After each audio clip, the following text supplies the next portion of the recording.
dream that one day this nation will rise up, live out the true meaning of its creed. We hold these truths to be self-evident. In the councils of government, we must guard against the acquisition of unwarranted influence, whether sought or unsought, by the military-industrial complex. The potential for the disastrous rise of misplaced power exists and will persist. The very word secrecy is repugnant in a free and open society, and there is very grave danger that an announced need for increased security will be seized upon by those anxious to expand its meaning to the very limits of official censorship and concealment. And now, the moment you've all been waiting for. The newest show sensation streaming throughout the multiverse. Your hang place in cyberspace for paranormal news and views. Taboo Topics with Gene Broida. Welcome, everyone, to Taboo Topics with Gene Broida. I'm your host, Gene Broida, also known as Lightworker 111, beaming to you from sea to shining sea across the Americas and the world every Sunday night between 7 and 9 p.m. Eastern Time in the United States and Canada on my Taboo Topics with Gene Broida YouTube channel at tabootopics.life/shows and simulcast on the Global Enlightenment Radio Network.com. Panelists on Taboo Topics with Gene Broida read news articles about paranormal events, conspiracies, and other hush-hush subjects that we all probe further before moving on to the next taboo topic. On today's show, today being May 10th, 2020, let's think about that for a moment. Please welcome on today's show esteemed guest panelist Doug Auld, introspective thinker, problem solver, and empath. And welcome back, Corae Hack, lifelong hereditary experiencer and psychic. Doug Auld, please share a bit about yourself with our global audience. Hey, Gene, nice to be here. I have my dad was a car dealer, so I have a car auto mechanic background. And I was supposed to go into his business, and I learned mechanics and carpentry and welding and all sorts of hands-on stuff. And so I've always been very engaged in using my hands. And somewhere along the line, as we're going along, in my high school, which was a technical high school, my older brother Greg invited me to see a band. He said, get ready Friday, and I'm going to pick you up after school, and we're going to go down to Philly to see a band called The Doors. And I'm like, okay, who's The Doors at the time? You know, this is probably around 1970, 69 or 70. I'm just giving it a guess. Well, we got together, went down to see The Doors play, and my life was changed right then and there. Somehow I had an awakening from being this auto mechanic guy to taking an interest in music. And you know, the things that were going on in the late 60s, early 70s at the time. Went out and bought a Farfisa organ. We started our own band, and before you know it, we're playing in a group. I started to take classical piano and ended up playing at CBGB's in New York City, which is a very well-known cult club at this point. So my introduction into the world of creativity began. Also through my older brother, Greg. He took me to see Salvador Dali's art in the Cleveland Museum at the time. It was in Cleveland, Ohio. And I was knocked out by the paintings. They were like staggering. And I was like, oh my God, someone painted this? So did the same thing, came home. My brother was already painting. I watched his work, and I said, let me go out and get some oil paints. And within no time, I painted a portrait of Cat Stevens, the singer from back then. And my brother was like, who made this? I brought it upstairs, and everybody was like, how did you do that? And I'm like, well, I figured it out because, that's what I like to do. I'm a problem solver. I like to see what needs to be done and figure out a logical course of action to do so. And I'm pretty good at that. So that brings me up to being in the arts. And I would say that as my paintings grew and my music grew, I made this decision to get away from music because I didn't like to have to deal with other creative people. I was sick of drummers not showing up or band members not being able to make it or girlfriend problems and moving pianos, because we used to actually move a grand piano with us, a baby grand, because I forgot to say that after my auto mechanics training, because I was in my band, I decided I'm going to get involved in learning to tune and rebuild pianos, which I learned, which is not the easiest thing to learn. I had a German piano tuner come to my house and he tuned my piano, and I offered working for him for free. And that's how I got a job with him. And within no time, he started paying me, but we had a lifelong friendship, and he taught me how to tune pianos. And that was a critical thing in my life because that got me to make money in a short amount of time. So I could go out in the morning, tune a couple pianos, come home, have $100 in my pocket, and spend the rest of the day on my art and my music. And that's how I found enough time to become a creative person. So anyway, when I left the music go, I became a full-time painter, and I've always taken on rather sort of aggressive and rebellious kind of topics. I've never been satisfied to just paint nice little flowers or anything like that. So bringing this up to date, I did a series of nuns and priests that has to do with our exterior and our uniform, and how our exterior lies to who we really are and can belie who's underneath.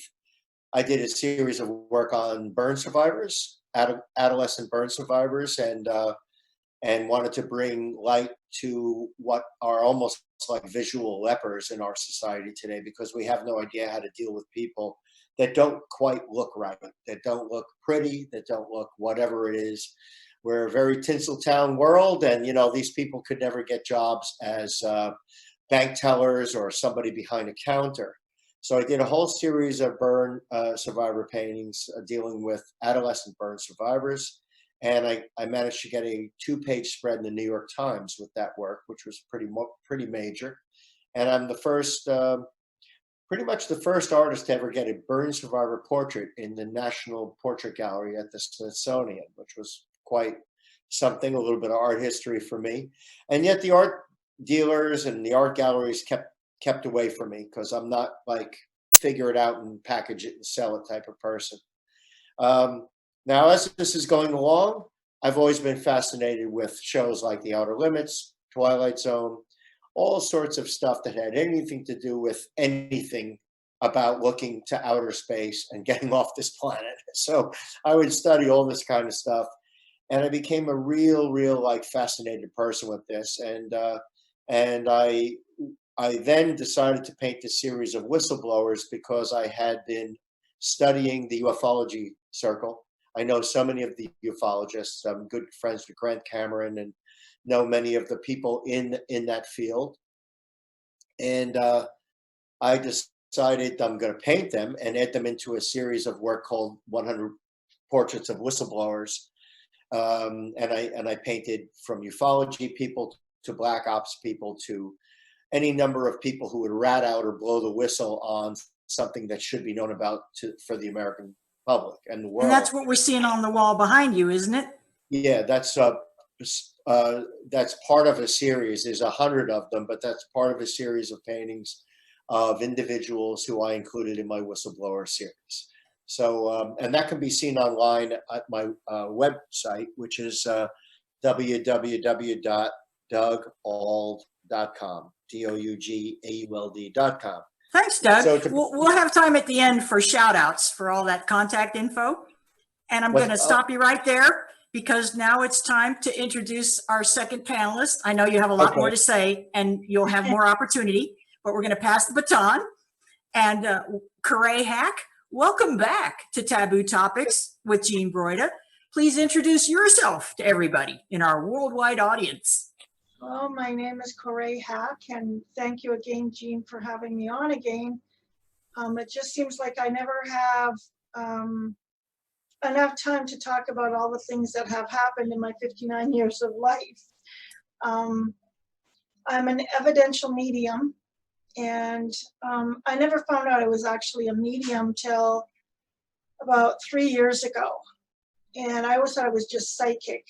An evidential medium, well, particularly a medium, can talk or get information directly from those who have passed on, whereas a psychic doesn't communicate directly. They just are able to put their feelers out there and get information from other kinds of things that are going on, but they don't have direct communication in whichever way they do directly with what's going on.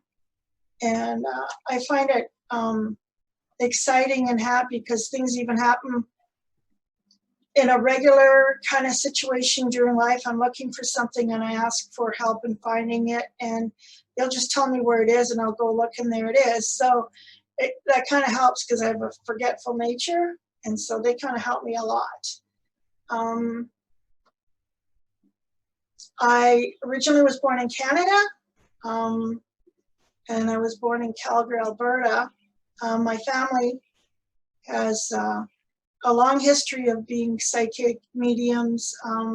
My grandmother on my father's side, she was from Germany. She actually learned how to deal with cards. It was regular playing cards that she used, but she was able to do almost like a tarot card reading from regular cards. And she learned that from the gypsies, from the traveling gypsies in Europe. So she got an extensive training there, and she also did some palm reading and healing. She was awesome at doing healings and stuff like that as well. My father's sister also very dedicated and gifted in that way too. My dad didn't really want to have much to do with it, although I think he had an inkling of some of the things that go on in families, but he wasn't really interested in it. And then on my mom, she was also very clairvoyant as well. And she could look at pictures and see what the person was like, what they would do, if you could trust them, those kinds of things. And she would give a lot of warnings for things that were going to happen. So she was also very gifted as well. Her mother was left on the steps of a church when she was a baby. So we don't know what her background is at all, and that was in Germany. So I could even have things further back, but even on my dad's side, this goes back at least 20 generations in our family. And I know that I don't call it abducted because it doesn't feel forced or anything. I don't have negative memories about anything. And I actually look forward to it. I love seeing craft. I love getting downloads and information, and I just want more and more and more. And it never seems like it's enough because I'm excited for the next thing to happen. So I've had experiences where I've talked another language, where my husband has walked in on me and I'm talking another language to ETs. I've had creative symbols floating around my room when I wake up at night. I hear celestial music sometimes. I'm pretty sure that I have sometimes scratches and I don't know where they come from. And I've been told by a couple of mediums and psychics on where my implants are, and they've all indicated the same location. So I'm pretty positive I can actually feel one of them on my left knee. So that's exciting. I don't want them removed because I love the contact and I want more of it. I can't wait for the official kind of ascension to happen, although it's all kind of coming in at one time and it's heading towards there. But I love the experience of us kind of all coming together and ascending to another dimension, another loving, more peaceful community of souls who can grow in love and harmony and learn more about each other. So that's basically my background in terms of being medium. You know, I grew up, I learned how to become a chef. I was a chef. I've had 2 of my own businesses, one in the medical field, one in food. I got my Bachelor of Science degree in business operations. So much like Doug, I'm an efficiency expert and I'm a troubleshooter. So if you show me a problem, I try to fix it right away, which is annoying to other people. But so that's what I do. I'm also an artist as well. I do paintings and I do paper mache art as well, jewelry, stained glass, a lot of different things that I like. And I wish I could do more of it. But I got one son who came back from Canada with me, and he is also gifted as well, but he doesn't want anything to do with it.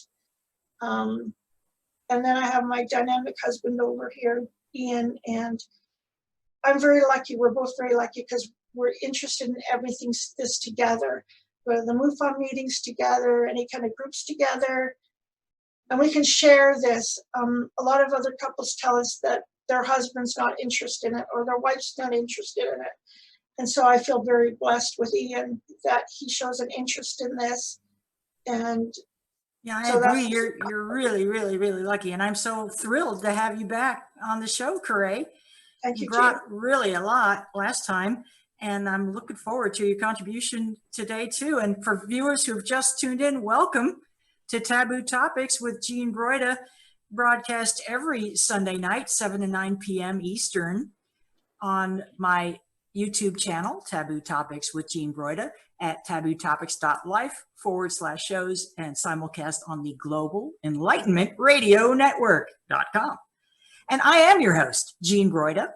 I am a lifelong UFO researcher. I have so much in common with both of my guest panelists tonight. I had no idea, including I have a female relative. We called her a cousin, but she was actually, we called her Aunt Sylvia. She's actually a cousin, one of those things where she's like a third cousin twice removed or vice versa, second cousin 3 times removed, you know, that sort of thing. And she had learned to read regular playing cards in the old country, being Europe somewhere, and did that. That would have been in like the 1920s and 30s. So I too am a problem solver. I too am an empath, psychic. I consider myself to be a parapsychologist because in any matter of science, I recognize material science, the world around us, but also the unseen element, the parascience that literally surrounds our physicality. So a parapsychologist is a person who's interested in the psychology of paranormal events, for example. And my article today on today's show is going to touch on that very keenly. But I'm also a daily writer of conspiracy stories. I don't consider myself a conspiracy theorist so much as a conspiracy synthesist. I synthesize information. I take data from as many sources as I can, cook it all up and figure out what I have made here, what's left over, synthesize, connect the dots, a lot of people call that. And I've also put my money where my mouth is and written a book called Unknown Objects, the top 10 US UFO cases on Amazon. Give that a read and you'll find out why you must be crazy not to believe in UFOs. So as I say, I do contribute regularly to several online publications, including thedailyconspiracy.com. And my background is an advanced degree in computer science with undergraduate work in psychology, education, and languages. I've done a lot of independent research. I know that one ufologist said if you took all the hours that I've studied UFO stuff, I'd have a PhD. Well, if that were the measurement, I would imagine each one of us sitting here right now would qualify for that. And how many PhDs would I have by now? I don't even care to count because it's not a contest, okay? It's not a contest. It's not an ego trip. The reality is that a growing number of truth seekers and star seeds are waking up in consciousness, and we're questioning the emotional impact of long-term, sweeping, official government cover-ups and what they're doing to us as a society decade after decade after decade. These are remarkable times, especially right now, because light workers are awakening to these universal truths in numbers never before seen on Earth, as far as we know. And everyone here on today's panel hopes that you'll enjoy the show as much as we enjoy putting on. And we're going to be shedding some light in those dark corners of reality as we know it. So now let's begin talking about taboo topics. And Corae Hack has generously volunteered to offer up her article first. Corae, take it away. And let me unmute you. So Wait. oh, I'm sorry. No, it was me. Okay. The article that I'm going to read, and I'm going to read sections of it, and it comes from Forbes on the website of Forbes, and it is by Jamie Carter. He is the writer of the article. On March 18th, 2019 is when he published this article. And I'm going to read it, and then I'm going to come up with some of the things that I disagree with as an experiencer, as a medium, and just as things that have happened in my life, I guess. But a lot of this information I would agree with is I think, pretty accurate. It's just another point of view or another opinion, I guess, right? And we all have our own opinions. Okay, so are we alone? Probably not. After all, astronomers have already found 4,001 confirmed exoplanets in our Milky Way galaxy and expect there to be over 50 billion exoplanets out there. For scientists gathering in Paris today, the question is different.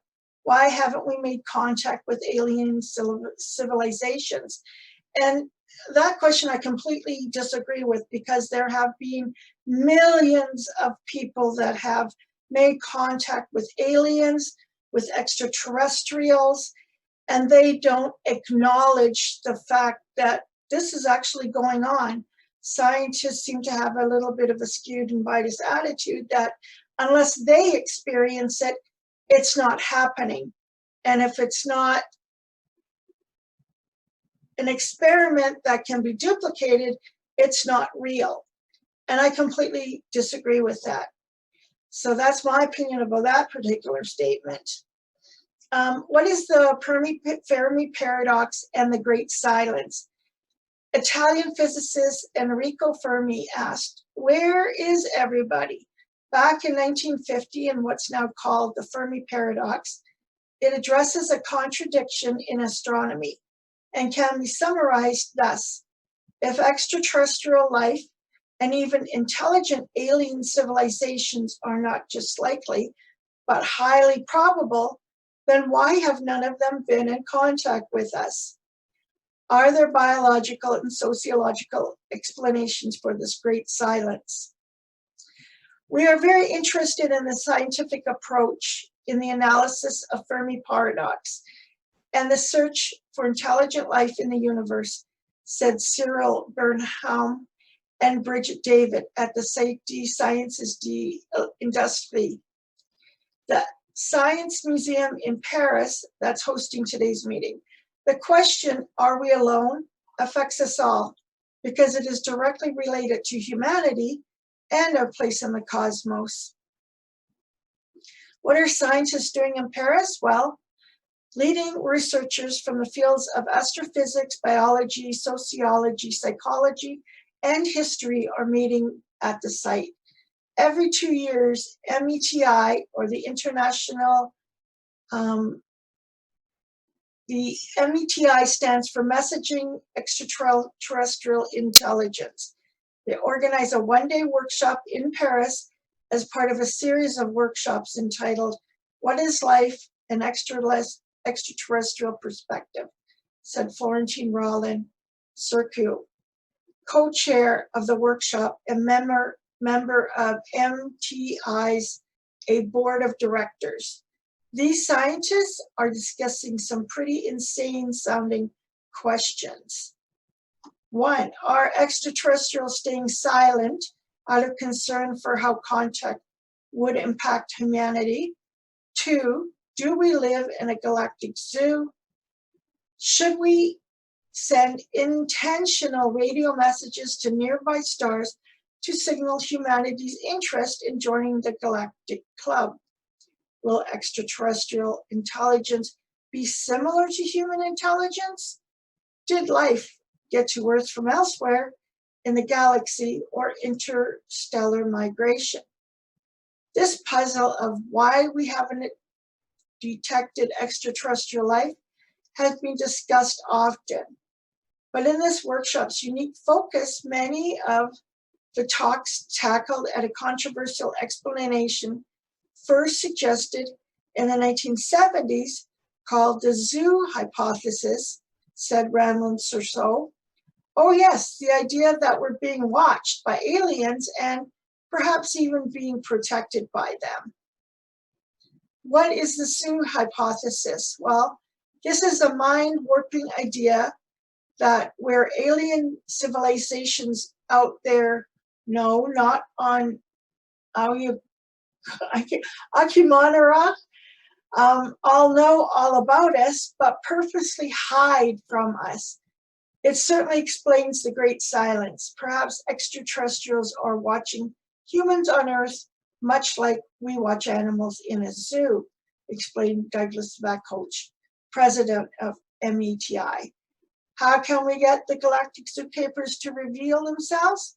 At a workshop, Vakoch proposed that humans should be more active in the search for extraterrestrial intelligence. If we went to a zoo and suddenly a zebra turned toward us, looked us in the eye, and started pounding out a series of prime numbers with its hoof, that would establish a radically different relationship between us and the zebra. And we would feel compelled to respond, he said. I guess only if you know zeros and prime numbers, I wouldn't know what they were doing myself if I spotted it. But that's just me, I'm not a scientist. It's hard to disagree with that. We can do the same with extraterrestrials by transmitting powerful, intentional, information-rich radio signals to nearby stars, he said. And what is the galactic quarantine theory? Think that the zoo hypothesis theory is insane? Well, that's nothing compared to another theory about alien benevolence. It seems likely that extraterrestrials are imposing a galactic quarantine because they realize it would be culturally disruptive for us to learn about them, said Jean-Pierre Caspars, the honorary research director at the Institut National de Recherche Académique and co-chair of the workshop. That's obviously a French word. Cognitive evolution on Earth shows random features while also following predictable paths. We can expect the repeated independent emergence of intelligent species to the universe. And we should expect to see more or less similar forms of intelligence everywhere under favorable conditions, he added. There's no reason to think that humans have reached the highest cognitive level possible. Higher levels might evolve on Earth in the future and already been reached elsewhere. So what does the Drake question try to do? A formula to estimate the number of technological civilizations in the Milky Way galaxy. The Drake equation is an attempt to put the Fermi paradox into numbers. The Drake equation was posted in 1961 by Dr. Frank Drake, a radio astronomer at the National Radio Astronomy Observatory in Green Bank, West Virginia. And what is the Drake equation? Okay, don't expect any answers here. That's great. It's an article. I was kind of hoping for some answers, but even they don't give those, right? The formula below, which comes from the SETI Institute, might seem impressive, but it's mostly guesswork. Practically speaking, its purpose is not to find a definitive answer, but to keep the discussion going and the search for extraterrestrial intelligence. And I mean, basically, it's like NR squared X, FP, X, NEX, FLX, FIX, FEX, and L. And scientists probably understand that. Mathematicians follow it. I have no clue. I use my innate telepathic gifts that I have developed in order to receive messages directly. So for me, that's a lot easier than trying to do a formula. I try to communicate directly, and I do directly communicate with ETs. I also communicate directly with Bigfoot or Sasquatch, specifically a class of the ones I communicate with are called the ancient ones, and they're far more advanced in the skills of what similarities humans and Bigfoot have more in common. It's easier for me to connect to this family of Sasquatch called the ancient ones. And I can be anywhere. I've been at a MUFON meeting when I've received a message from them to talk to somebody in the room. And I've gone and I've talked to them. And it turns out that the message they've given to me to talk to them about has been 100% correct. It still blows me away to this day, but I don't ignore messages anymore, because even though I don't know what they're for, they're meant for someone else. We just went to a meditation last Sunday, and I got information that the ETs were on this piece of land. I guess this piece of land is directly with Mary of Glennis. And I thought it was Mother Mary, Jesus' mother, that kind of was in charge of this. But apparently this is Mary of the Divine Light, which is not Jesus' mother necessarily. It's a whole bunch of interpretations. I didn't know this, but I was talking about the ETs that come into this space and how the communication, how this place will be a gathering place for people who have been getting direct ET messages. And Meg, the person that owns this property with her husband, Mark, shared after my comments that, yes, this is actually a Pleiadian ET contract place, and that all sorts of ETs are gathering in this area here, giving direct communications to people there. And so that was really cool that I didn't know anything about this and was able to tie in my gift with this. Also, I talked about 2 Sasquatch being on the land. And I said, the information I'm getting of a name, and I usually don't get names for Sasquatch because sometimes they're harder to pronounce. But I said, there's 2 of them. One in particular starts with like an H, like a Homer, and the M was it was kind of rough. I said, it's not an M, it's another letter very close to an M, like Homer. So anyways, I told Meg and her husband Mark, and they came across it and they said, they laughed because he said, well, the one Sasquatch's name is Honer, which is an N instead of an M. So that they thought that was pretty incredible that I got that name pretty close to what it was. So even today, I'm getting a lot of confirmation of the information that I've been getting. And so Corae, I just want to jump in here for a moment. Mhm. What was the title of the article that you just read? I'll go back up. It's from Forbes. Yeah.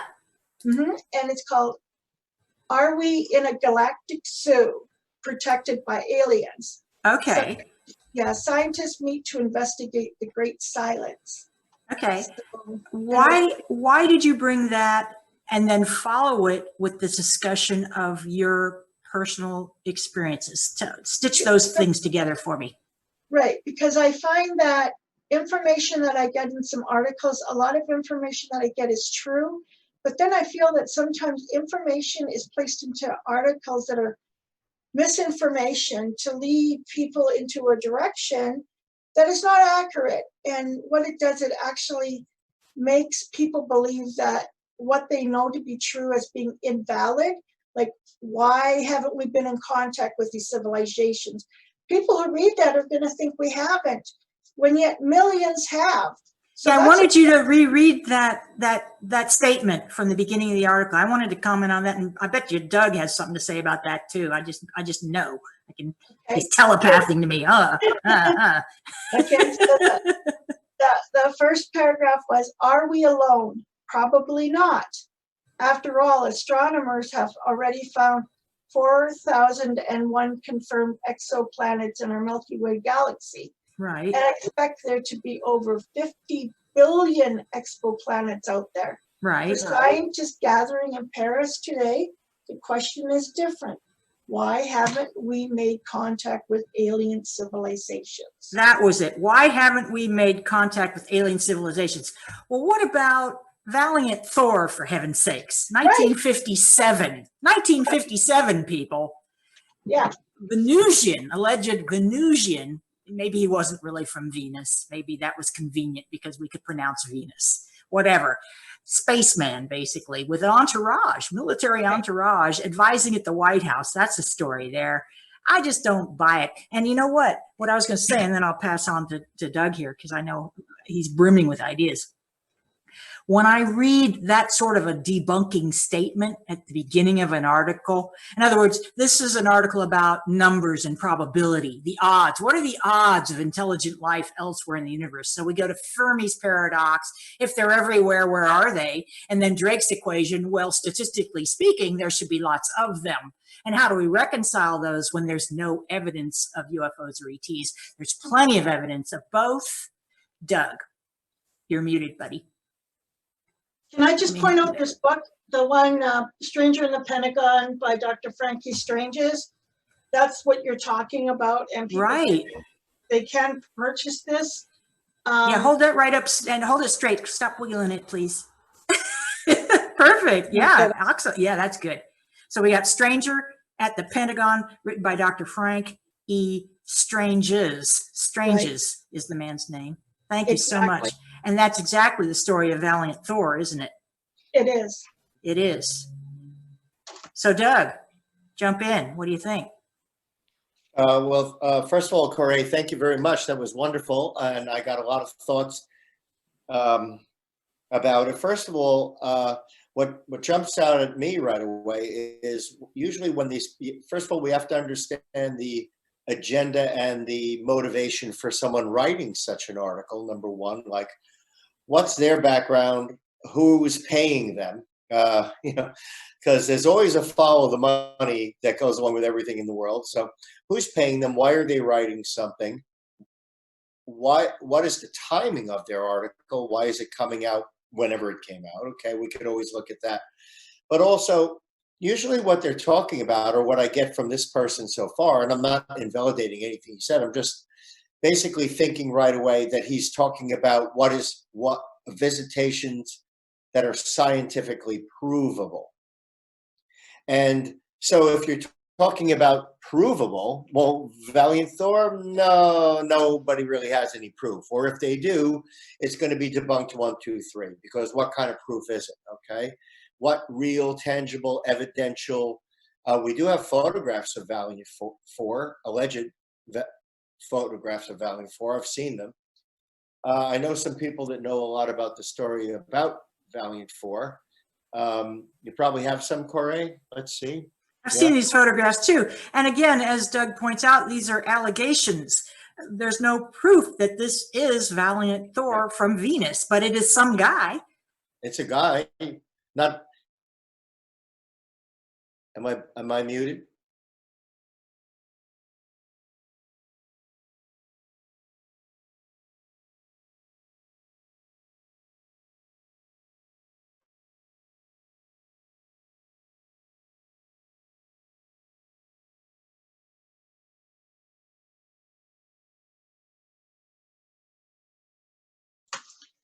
Yeah, so they do have pictures, but like you say, some say you can't prove it unless he's actually saying he can do something and then we see him doing it.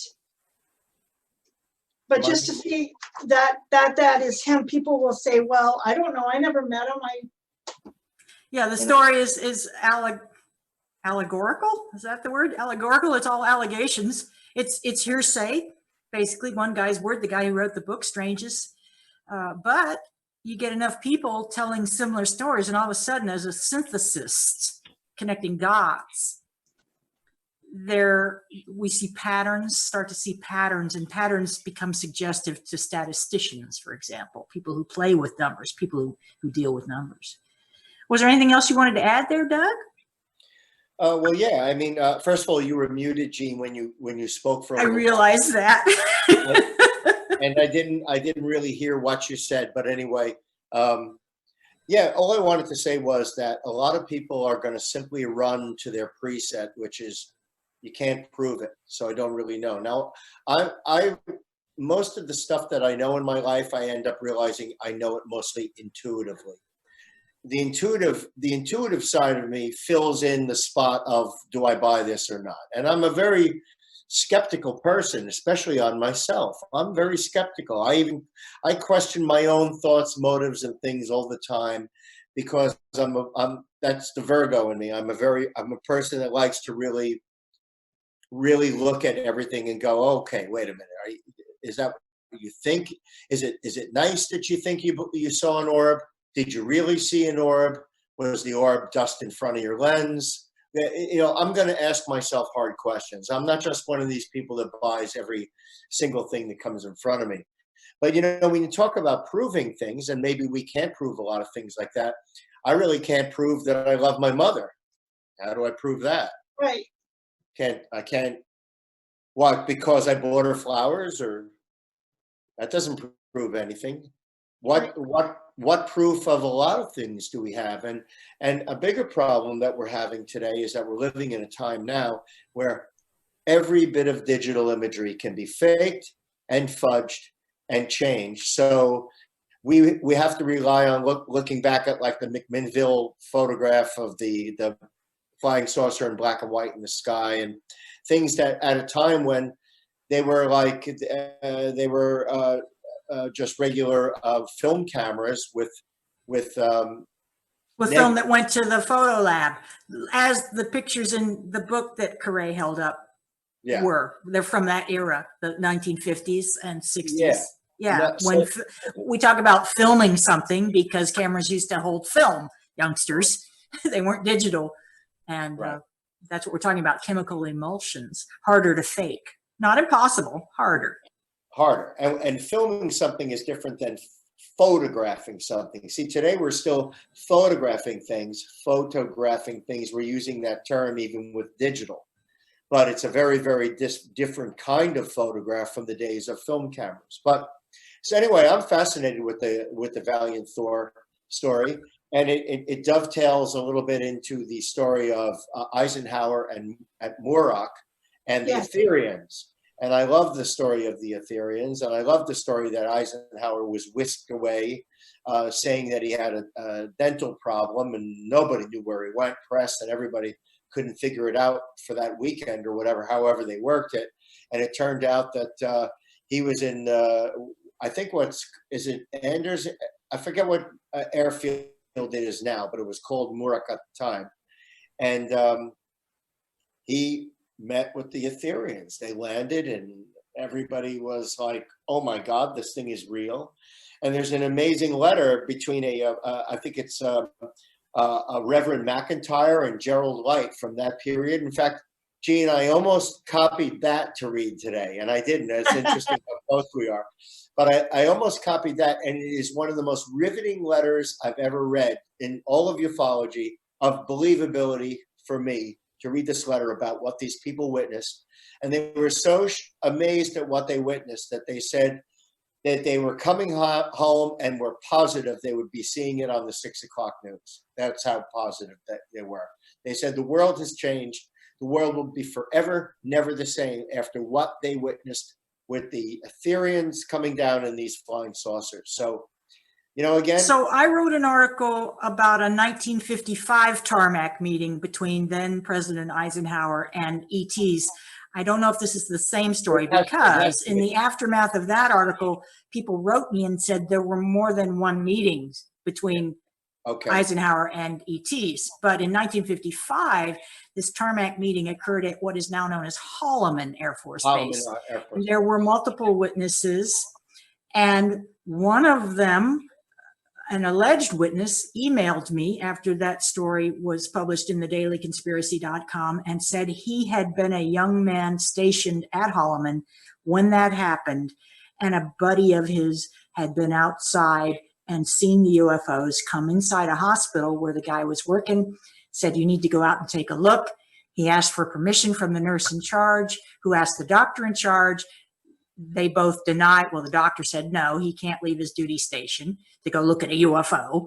And before the UFOs came, days before, the base, which would normally prepare a military parade and reception for the president's aircraft, Air Force One, they were told not to do that in this case, very subdued reception. And another guy's account was, I was supposed to be in the military honoring, welcoming committee, but opted out, decided to work instead, didn't want to be part of it. And he said, basically, he saw the whole thing. So we have witnesses. I did try to contact the guy who said he had been so close to the action, and his email account was already down. So people are apparently still in fear, or he was making it up. You know, that's the skeptical side of me. He wanted a little bit of attention. But many, many insiders are revealing what they know around the world. And we're getting a lot of deathbed confessions too. People just don't want to die with this heavy, heavy secret on their consciences. Right. Yeah. you know, I also wanted to say too that there's many different forms of evidence that happen. For instance, myself and my husband, we also are part of TEMPS, which is the Eastern Paranormal, Missouri Paranormal Society. And we do the paranormal investigations at the Missouri Botanical Gardens. We're the official investigative team there. And, you know, if I don't know, before we even went there, I didn't have any information about it, never had been investigating. And then we went to an entirely different location that was just off of the grounds. And I had communicated with a spirit that was there that had worked there prior. And one of the employees that was on our team with us, who worked there to gain access to everything, she started asking a lot of point blank questions, like, what did he wear? Did he wear a uniform? And I gave very important information that was very detailed information about, his name was Frank. And so there was 12 questions that were asked that I just answered immediately and didn't think much of it. Later, well, 2 weeks later, when we came back to see the film being put together, Jen, she was staring at me quite a bit and I couldn't figure out why. And she just finally said, you know, Corae went to go investigate and get information about Frank, because I did know him, as you said. And every single thing you said is factual. And I was found that I could get all the information and it was all factual that you told me. And there's no way you could have had access to any of that, because I knew him and I didn't even know that stuff. So it's pretty cool when you have things that are validated. For me, it puts a lid on me having doubts about information I should just say, because sometimes information is found out afterwards or isn't even known about that particular person, and they have to go back to family members or even documents to find out those things, and some things are never found out. But, in other words, those validations constitute, at least in your own mind, proof that your psychic impressions are accurate. Correct. And that's what these empiricists miss, or these propagandists, as Doug is suggesting, who's paying them to write these articles? Right. Because I'm fortunately paid to write my truth, which is that UFOs do exist, ETs do exist. They have probably done long before humans have, and probably are partially responsible, if not completely responsible, for us being here. And that's a story for a different day. But before I start ranting and getting on my soapbox, let me welcome anybody who's just tuned in or recently tuned in to Taboo Topics with Jean Broida, broadcast every Sunday night, 7 to 9 p.m. Eastern Time in the United States and Canada on my YouTube channel, Taboo Topics with Jean Broida. That's Broida. Please head over there and subscribe to my channel. Be a founder. This is a relatively new show. We have a great time talking about paranormal topics, and not only on my YouTube channel, but you can visit my website, which is under construction, tabootopics.life/shows. And shows are also available streaming and in the archive at globalenlightenmentradiionetwork.com. So with all that said, on this May 10th, 2020 edition of Taboo Topics with Jean Broida, I am thrilled, in fact, to introduce our next guest panelist, Doug Auld, with his article. Take it away, Doug. Thank you, Jean. That was great. And let me pull it over here so I can read. I'm a bit dyslexic, so if I stumble over things, that's why. We're very forgiving. I'm going to share with everybody a true event that happened in my house here that would certainly go under the paranormal. Okay. Now, to preface this, I am a person that finds it possible and actually easy to always have a camera and see something in the sky. And I have a number of UFO pictures that are not just little dots or a little something that anybody could write off as a fly or a bug, and they're daytime shots. And we could talk about that later. They are on my website. I have a little secret spot on my art website where I put the photos of my UFOs. And I seem to be able to see them. I'm always aware that that this is a reality. This exists, and so when I go outside and I take a walk around, it's with the intention, the action, and the word intention is very key here. It's with the intention that I know they're up there, or I'm going to see one or something. And when I go about my business out in the world and I don't have that intention, I will never see one, and I already am aware of that. So this is just how I see it. But let me read a thing that happened to me in my house. I put it in order, and let me just read it. Okay.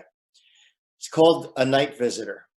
For years, I have been having odd night events. They begin as I'm lying in bed. A cold sweat and a chill comes over me, and a feeling that something is in my space and or approaching, ready to come up the stairs into my loft where I sleep. There seems to be an altered reality. I'm awake, but I'm not, like a subtle alternative reality. And these events would go on from time to time, but would never really manifest into anything. They would pass and I would go back to sleep. And this would go on for 6 months, a year. I remember it happening often.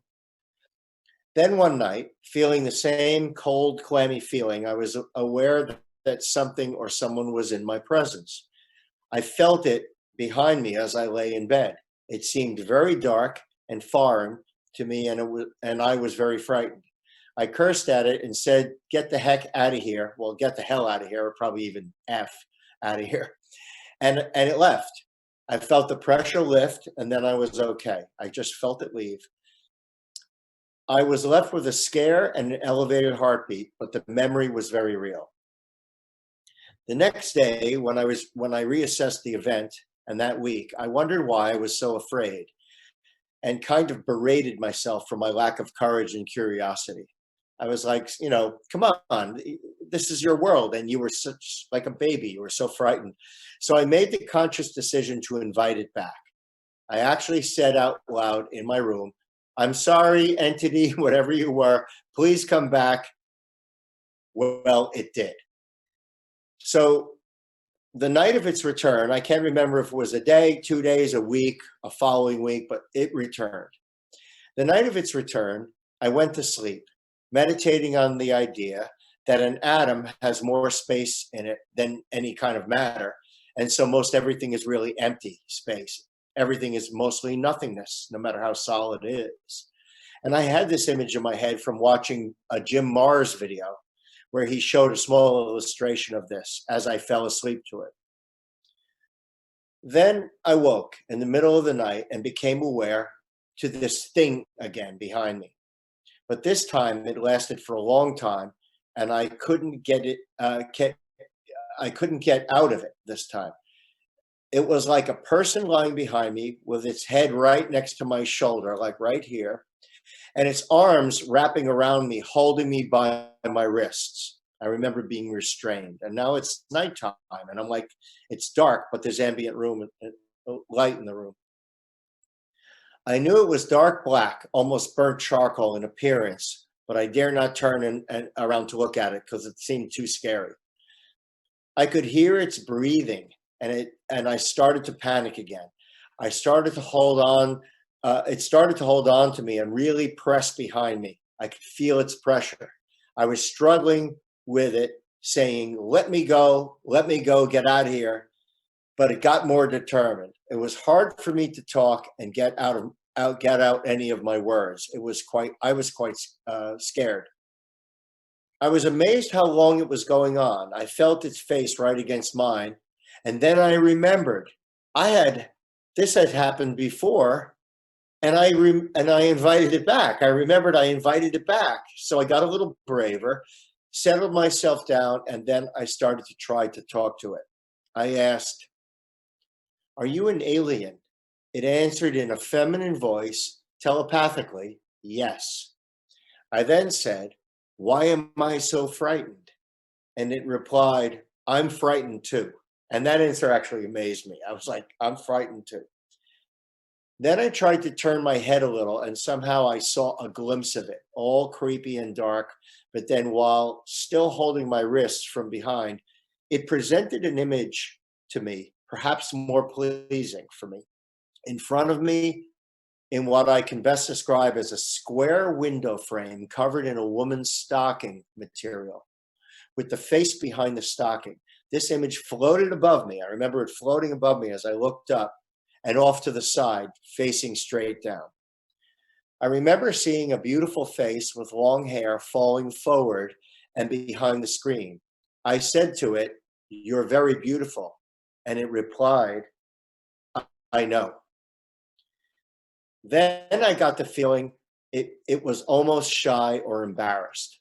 This is very hard to explain, this nuance, but I knew it. I felt like it changed its mood after I said that. I asked its name, and it replied, Chandra. Chandra is the best I could make out of what it said. Chandra or Chandra. Then all of a sudden, and without struggle, it gently let go, dissipated, and its presence slipped away. The pressure and struggle was gone. I woke in bed, still in the same position I was on my side when I fell asleep. I just laid in bed, somewhat stunned and exhausted, going over the event with a elevated heartbeat. I was no longer afraid, just amazed. I felt whatever this event was, it was done. It was done for now and would never return. This is something I deeply sensed, like a completion. I eventually fell back to bed and woke up later in the morning. I have gone over this in my head many times and cannot explain what this event was. Now, I'll add a paragraph of one other event that I had happen in my life that reminded me of this, and it's the only two events I've ever had. The lucidity and believability of this encounter reminds me of a similar one involving my deceased grandmother, who had died years back. She visited me at my apartment door. I remember waking from sleep and going downstairs, turning on the light and going to the front door, and there she was, slightly glowing and angelic, but a figure, but still real. She just said to me, Douglas, everything is going to be okay. She walked a little more and said, everything is going to be okay. And I went, Nana, what are you doing here? And she said it one more time as she rounded the turn. And then that was it. And I found myself in bed, waking up. So both these events have nothing to do with what anyone would ever call a dream. And anyone that would ever tell me you just had a dream and then you woke up, I would vehemently disregard that whole comment. I know that they weren't. I know that the one I've best figured to be, in my own intuition and imagination, a visitation of a jinn, a discarnate being, a person in between lives, a person passed on that hasn't acknowledged that or let go, something, but something that when I interact with Chandra, in my attention to Chandra and allowing it to come back and being with it, I somehow provided some kind of service, some kind of release, some kind of letting go. I can't explain it. It's only intuitive stuff. And that was that. And the other one was a definite visitation from my grandmother. And ever since that, I studied near-death experiences extensively. So I know a good deal about them. And I believe that my grandmother just somehow got a message to me that don't worry about this life. Stay trusting in yourself. Do what you have to do. It's all going to be okay. So that's my story. Well, I'm curious, and I apologize if you mentioned this already and I spaced it. How old were you for each of these incidents? Probably in my 40s and 50s for both of these incidences. So not that long ago. I'm 66 now, so I'm thinking to myself, it couldn't have been any more than 8 years ago for Chandra. You know. Do you still communicate with Chandra? No, absolutely not. When that event ended, I had it told to me just intuitively, you'll never have one of these again. And I never had a chill or a weird feeling like something's in my room. I've never had that whole experience building up to it for a long time, for like years or so. I've never had that experience happen again. I no longer, in fact, I miss it. I'm like, why doesn't that happen to me anymore? It's like, I just don't get it anymore. So it was almost like something was finished. Well, I've heard many times that if you want to contact other dimensional entities or extraterrestrial beings, ask, put out a request, a telepathic request, a prayer. When you're falling asleep, open yourself to divine inspiration or otherworldly help. Certainly there's no harm appealing to a guardian angel, or oversoul. You know, inspire me. I invite you to inspire me while I'm dreaming, or come visit me. And if I weren't so darn tired when I fall asleep, typically I would be more dedicated to doing that. But in my case, I think I have an agreement with the ETs. I know that I'm basically always conscious of the fact that ETs are present. It's just been part of my life growing up. That I know my government knows, and therefore I know. I don't need to see them with my own eyes. I may have been abducted as a very young child a couple times, which would explain a lot, but I don't claim it, and I haven't had a hypnotic regression. But people such as Corae, who are hereditary, lifelong, psychic, empath, intuitive mediums, are apparently always on, whereas you, Doug, invited one encounter. And in my case, my agreement, I know I have an agreement with these beings. I will work with you to raise consciousness on the planet as part of this great awakening and shift, the so-called dimensional shift from 3D to 5D, whatever it's going to be. I'm happy to help. I came here to help. But I don't want you popping up outside my window and scaring the pee out of me, if you don't mind. But I'm sure they've gathered around my bed at night. I just know it, especially as a child. I have a feeling that that my lifelong interest is born of personal experience, which as a child, I couldn't reconcile or explain or understand. And of course, no adult is going to say, oh, those were just aliens, no big thing. They're all saying it was a dream, a nightmare, all the things that you talked about, Doug. What do you think, Corae? Yeah, it's amazing. Like, you know, I was at a friend's house and she lives in the woods in Illinois. And I saw an Indian scout walk by on her deck. I was just looking at this. She goes, what are you looking at? And I told her, and she goes, oh, you see that? Because she sees them all the time and they interact with her. But, you know, so I see things on a consistent basis. But sometimes there's actually been times where I thought it was a living person because they were solid. We were having a discussion and then they walked away, and somebody else had been looking at me and said, who are you talking to? And I said, well, didn't you see that gentleman? No, there was no one there. But I saw that person as I would see my husband or Eugene, like anyone.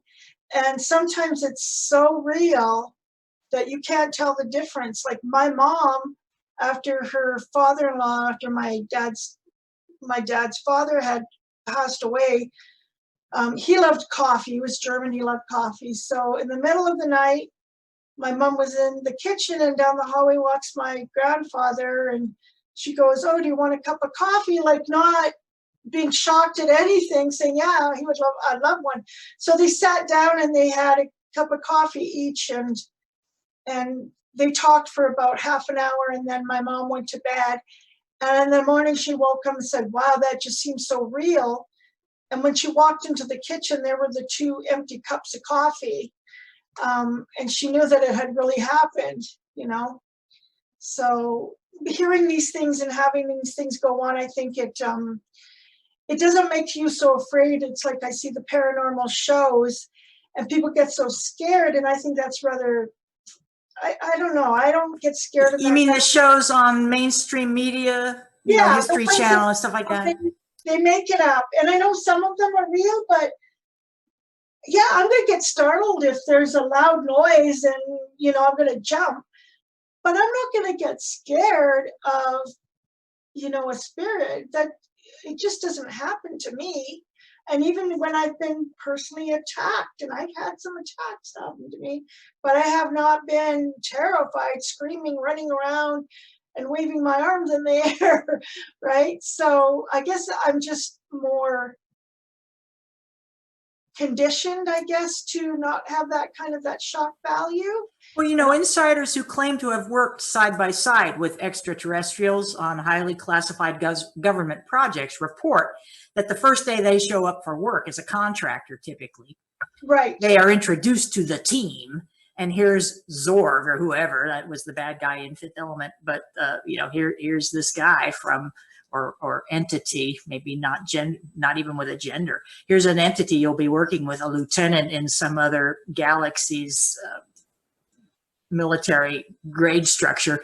And as a lieutenant, you're superior, you know, you're working with an E2 who you have to take orders from, even that sort of thing. And at first it's a big shock, but then day after day after day, you acclimate, you get used to it. Right. But Doug, how did these, not so much your grandma, but when I'm intrigued that this entity said that she was also afraid, because one question I've had for a long time is, do ETs really have emotions, or are they imitating ours because we expect emotional responses? Your sense is that she was genuinely afraid? This entity was genuinely afraid? And I will unmute you so you can answer. Well, go ahead. It's not that I know she was genuinely afraid. She just answered that way. I said, why am I afraid? And she said, I am too. So I thought that was, you know, maybe that was to make me feel normal. Maybe she wasn't, but wanted to say, don't worry about it. I got you. I'm afraid too. It's like a camaraderie thing. I have a lot of observations about it, but one of the things I wanted to ask, you know, I have more to say about it, but I wanted to ask both of you, what do you think that was? I'm going to let Corae handle this one. I think that is, personally myself, I believe that was an ET or alien that had been working with you behind the scenes when you're asleep, when you're going into possible astral traveling, because we go to other places. We can actually leave our bodies and we go to classrooms and we can be learning about other things. And I get the feeling more that she was a mentor to you, and that during the end of some of these classes that you have been taking with her, you had expressed a desire to actually remember when you were awake, because you never knew anything about it when you were awake. But when you went to the classrooms, you expressed a desire for something to happen where you could actually see that you're in classrooms, that you're meeting with beings that you actually know. And I think she appeared at the very end after you had finished your last class with her. And she appeared, so you knew subconsciously that this would happen, but you don't remember it in your consciousness when you're in your body here. So they have to take an action or a way that's not going to be traumatizing for you. Since she got to know you in the classroom, because your personality is still the same, she'll figure out ways in order to make you feel more comfortable as well. And when you scared the first time, she pulled back. And then when you said, well, I want this to happen, then there's this recognition subconsciously that you want this to happen because you've discussed it with her off site, that she allows this to continue. And I think that was her way of saying hello and goodbye all at the same time. And I think it was meant also to trigger some memory so that you would start to, in this lifetime, start to remember, because many things are blocked from us knowing. We're not allowed to know that. It's like psychics being teased about the lottery numbers. Why don't you know the lottery numbers? Well, if I knew that, well, I probably wouldn't learn all the lessons I'm supposed to if I had all this money, So it sends your subconsciousness into working into your consciousness, the lessons that you've learned from being on these astral classrooms, as you would say. So this is a entity, or I'm going to say person, that you have known for many, many thousands of years. I'll tell you that. Because we have all lived ET and alien existences. We've had different lifetimes. I remember many of my lifetimes and who I was and what I was. I don't remember exact details sometimes, but I'll get a dream of a memory. And I can tell the difference between just a regular dream and a memory, because the memory dream is so overwhelming, and I just get the sense of being there, that it's a real thing. So that's what I think it is, that has happened to you. And I think it was meant to leave an imprint for you to remember things that you've learned. Well, thank you, Corae. That was interesting. I'll be giving it a lot of thought, and I'm open to all. That sounds intuitively correct to me as well, although it hadn't occurred to me. The skeptic in me wonders if it couldn't as likely have been an extraterrestrial game of truth or dare, something along that line. I dare you to go haunt a human or whatever. I find it very interesting that this entity felt the need to constrain you and perhaps keep you from lashing out until assured that you wouldn't hurt. Apparently, these beings are physically puny and mentally mighty. It definitely gave me the impression it was a skinny little thing. So that's how it felt behind me. It felt like a frail. It didn't feel like it was like any kind of bodybuilding kind of being that was behind me. And but it is fascinating. I mean, I have had others. Gene, I think we spoke about this once, that I may have spoke to you once about the idea that the idea for the musical I'm writing, the show that has to do with this topic and disclosure. I said the name of it that I never heard before by just sitting up in bed in the middle of 4 o'clock in the morning. I just sat up in bed and said the word hypnotta, Hypnotta. And I never heard the word before. I didn't know where it came from. I wrote it down. I dwelled on it the next day and that following week. And that's what I allowed it to choose me. That's what I allowed to be the name of my show that I'm writing. So where do these messages come from? This hypnopompic and hypnagogic state, falling in and out of sleep, that little slice of time that they say people like Tesla and everybody would pick up, they would see their inventions in their dreams. And that's why they say in days past, when people paid more attention to this, people dozed off in a lazy chair in the afternoon with like marbles or stones in their hands. And then when they dozed off, they opened it, the stones hit the ground, it startled them and they became awake, and they would quickly write down anything they could remember in that little moment before the window closes, and that's what happens with these dreams. So it's, we live in a culture where people will go, oh, well, that was a dream. So as if a dream is discounted. And we live. Yeah, they're dismissive about it. It was only a dream. It was only a dream. That's how it's looked at, as if, oh, well, that wasn't real. It was only a dream. But this goes to our narrow vision of what real is. We don't even know what real is in the first place. So it's fascinating that we put, and other cultures, and maybe the Native American Indians, place so much more importance on their dream state and on dreaming and on what dreams meant for the tribe and the children and everybody than we do. I never hear a person talk about dreams, and most of the people that I know wouldn't even, oh, I don't dream, they go. I don't dream at all. And of course you do. But they're not tapped into dreams at all. They're walking in lockstep with this certain human doer mentality of just getting the job done and getting through another day and starting over. And they seem to be anesthetized to this whole kind of world. So, that's all. I just wanted to say that. Well, that's actually a very good segue to the article I'm about to bring. But let's see if Corae has any final thoughts about your splendid article. Thanks for sharing your actual experience with us, Doug. We have Doug Auld and Corae Hack here on Taboo Topics with Jean Broida. What were you going to say, Corae?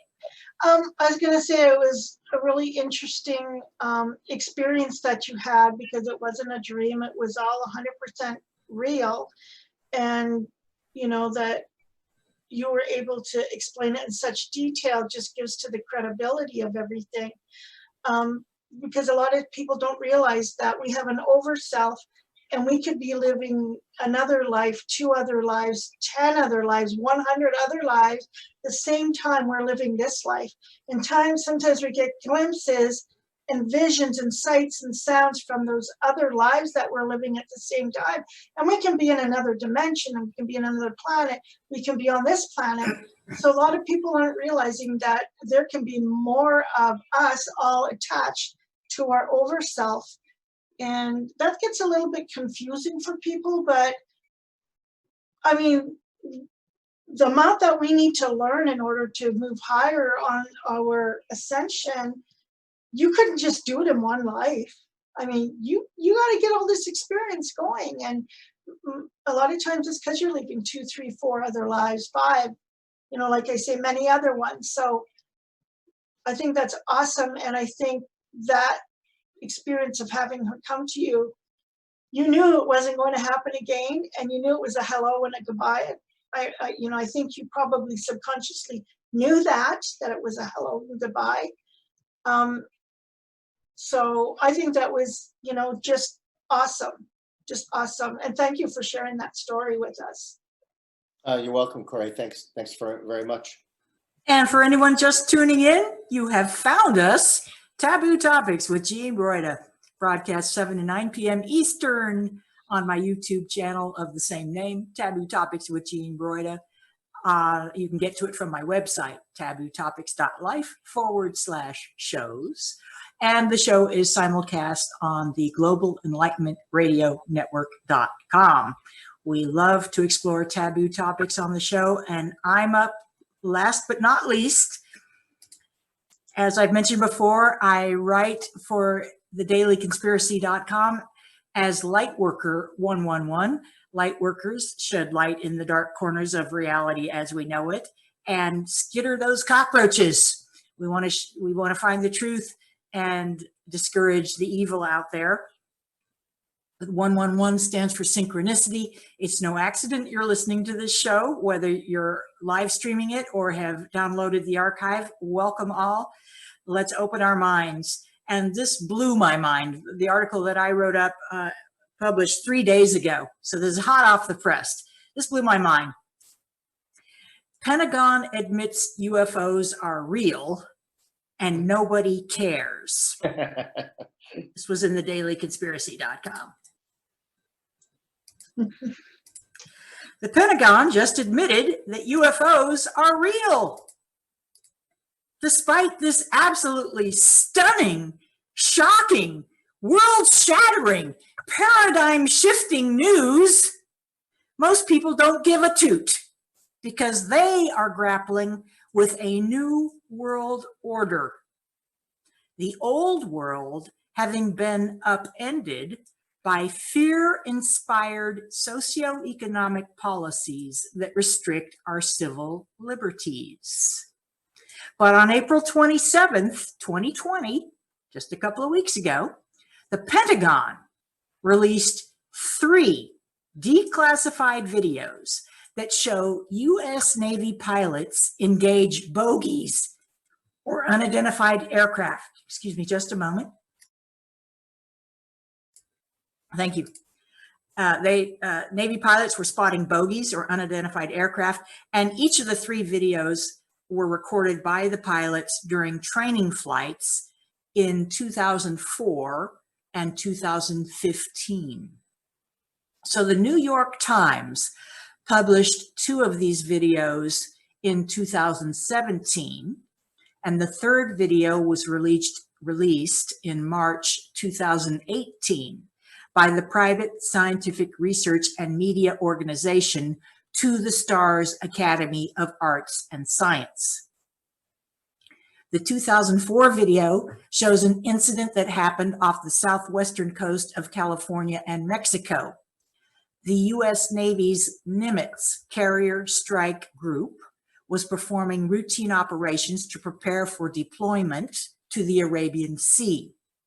For about 6 days in November 2004, the USS Princeton aircraft carrier picked up multiple anomalous aerial vehicles, AAVs, that's what they call UFOs now, on radar. The bogies plunged down from about 60,000 feet to 50 feet in mere seconds. The AAVs then hovered, appearing stationary on the radar for a short time before zooming away again at incredibly high speeds, making physics-defying turns. As I covered in my May 2019 article, so about a year ago, Navy report, Tic Tac UFO not from Earth. So from a year ago, we knew that on November 14th, 2004, Navy Pilot Commander David Fravor, now retired, and Lieutenant Commander Jim Slate were flying in separate jet airplanes on a routine training mission 100 miles off the Pacific coast near San Diego when they were dispatched to intercept an AAV. Naval observers spotted an object that resembled an elongated egg or a tic-tac lozenge shape with a detectable midline horizontal axis.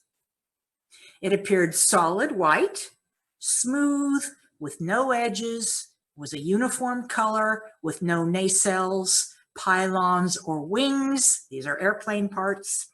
And it was about 46 feet long, they thought. Commander Fravor was pretty weirded out and commented, quote, "It accelerated like nothing I've ever seen," unquote. Then a second piece I wrote in May 2019, same time period, a year ago, was titled "Navy UFO Disclosure, Full Speed Ahead." And in that similar article, I reported that Commander Fravor stated that the AAV moved randomly to all points of the compass and looked like a 40-foot long tic tac with no wings. The two 2015 sightings recorded by Navy aviators show objects moving quickly through the sky, one of them seeming to spin in the air, and one pilot exclaimed, "Look at that thing, dude, it's rotating!" A Pentagon spokesperson, and when they say spokesperson, that means woman. Okay, a Pentagon spokesperson stated that the unearthly aircraft captured in the Navy videos remain unidentified. And the nation's top defense organization wanted, quote, "to clear up any misconceptions by the public on whether or not the footage that has been circulating was real or whether or not there is more to the videos," unquote. This was the justification the Pentagon gave for declassifying and authorizing the release of these 3 videos. Talking about his 2004 close encounter, Commander Fravor inasmuch said the craft were of extraterrestrial origin, quoting here, "I can tell you, I think it was not from this world," unquote. So here's the spokesperson, Susan Guff, G-O-U-G-H, Gow, speaking for the U.S. Defense Department, stated, "The Department of Defense has authorized the release of 3 unclassified Navy videos, one taken in November 2004 and the other 2 in January 2015, which have been circulating in the public domain after unauthorized releases in 2007 and 2017. The Defense Department representative then dropped a real bombshell," quoting here. "After a thorough review, the department has determined that the authorized release of these unclassified videos does not reveal any sensitive capabilities of systems and does not impinge on any subsequent investigations of military airspace incursions by unidentified aerial phenomena," unquote. Say what? After years of Pentagon denials, media ridicule, and CIA anti-UFO propaganda campaigns, now we the people are being told that those leaked videos are no big deal? Ufologists beg to differ. The Pentagon just validated all those crazy people, the establishment's term, by the way, who over the decades have reported seeing alien aircraft and interacting with their occupants. And as I said in my book, Unknown Objects, the top 10 US UFO cases, you must be crazy not to believe in UFOs or AAVs, whatever, dude. So this blew my mind. That's the end of the article. This blew my mind. The title says it all. Pentagon admits UFOs are real and nobody cares because there's this huge distraction going on in the world. And I don't want to get off on that subject because my topic is Pentagon, UFOs, leaked documents, leaked video, and more fundamentally, this is a theme I pursue a lot, the Navy pilots themselves. Put yourself in the place of a Navy pilot who has seen something unearthly and remarkable. And these pilots, by the way, Fravor and Strait, when they got back to their carrier, they were, and they said, we saw something really weird up there. We saw an AAV, we saw a UFO. Their crewmates mocked them and ridiculed them and razzed them because they too are the victims apparently of this propaganda. And they know that until recently, if any military personnel claimed to have seen UFOs, encountered UFOs, experienced UFOs, have evidence of UFOs, that was the end of their career, possibly their life. They would have threats on themselves and their families. Many of these witnesses are made to sign off on paperwork saying, I will not disclose what I know. And if I do, I understand there are consequences such as losing my pension. I mean, that's the least of it. Losing my pension, maybe getting killed, my family being hurt. Nobody wants to go there. So this is like unto this revelation that the Pentagon has declassified and authorized for release 3 videos from Navy pilots, and many other Navy pilots have said, you know, we see this stuff all the time. We see every week, every day, every month, we see stuff in the sky that's zip zooming around. It can't be conventional aircraft. We know they're not conventional aircraft. And yet we can't talk about it at work, at home, well, nobody can talk to anybody at a bar anymore, but in public, well, we can't even go in public. But what I'm saying is they can't talk to anybody. They're muzzled. This creates a lot of psychological pressure. Just like you've had a vivid dream or you've had a waking near-death experience, that sort of a thing, an out-of-body experience that such as Doug and Corae have just related. You have an experience like that, such as something I had in my childhood where I woke up from a very vivid dream that was probably a UFO encounter, an alien encounter, and my mom came in because I was shrieking and screaming, and she says, it was just a nightmare. So here we have the Pentagon saying UFOs are real. Nobody's paying any attention because they're worried about other stuff, and rightfully so. I'm not saying they're wrong, but it's like unto Donald Rumsfeld announcing the day before 9/11, 2001, that 2.3 at the time trillion dollars was unaccountable from an audit of the of the Pentagon books, accounting books. Now, unaccountable doesn't mean missing. It doesn't mean that. It means that the accounting was never detailed. And that is typical of black operations. Black operations don't have to be accounted for. Much of what goes on at the CIA, as I understand it, the NSA and DARPA even, doesn't have to be accounted for as a black operation. And so the money is spent. We don't know, but well, the public will never know exactly what that money was spent on. And it's not clear in my mind, based on evidence that I've seen as a researcher, that anybody really knows where this money has gone. That, in other words, we know that some illegal, unethical businesses might cook a second set of books. They have the real books and then they have the fake books for the IRS. We don't know if anybody has the real books ever since the beginning of these organizations back in the Truman and Eisenhower era. So I know that Corae and your husband, Ian Hack, are familiar with this story, and I know that you're both interested in the To the Stars Academy. What was you've heard of this, Corae. What was your reaction to all this? I'm just curious. There, I'm unmuted now. Well, we've known about this for a long time, and we had actually done an To the Stars Academy presentation to MUFON, and we put this presentation to get together, connecting all the dots of who is everyone and whatnot. And the night before we had the presentation came the official word from To the Stars Academy with this news clip from Luis Elizondo. And so we managed to be able to squeeze this in at the very end of our presentation. And half the people at the MUFON meeting who are up to date on a lot of this, when did that come out last night? So it was a kind of a preemptive strike to get the information out there. And Grant Cameron is an amazing researcher and journalist and reporter. We met him in Eureka Springs when they had the UFO conference there a couple of years ago. You mean Grant Cameron? Grant Cameron, yeah. Grant Cameron. And by the way, for listeners and viewers who aren't familiar with MUFON, it's been mentioned several times. This is the Mutual UFO Network, one of the oldest UFO reporting organizations in the nation, with local branches everywhere. And you can go to their website if you want to get MUFON information.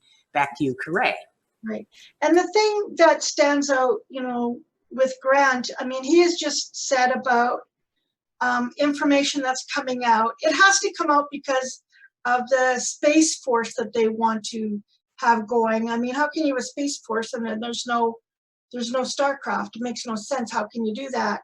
So Grant Cameron said that we can't look at all the nuts and bolts anymore. We have to talk to the experiencers. And that's us, all of us. We need to be listened to because it's not nuts and bolts anymore.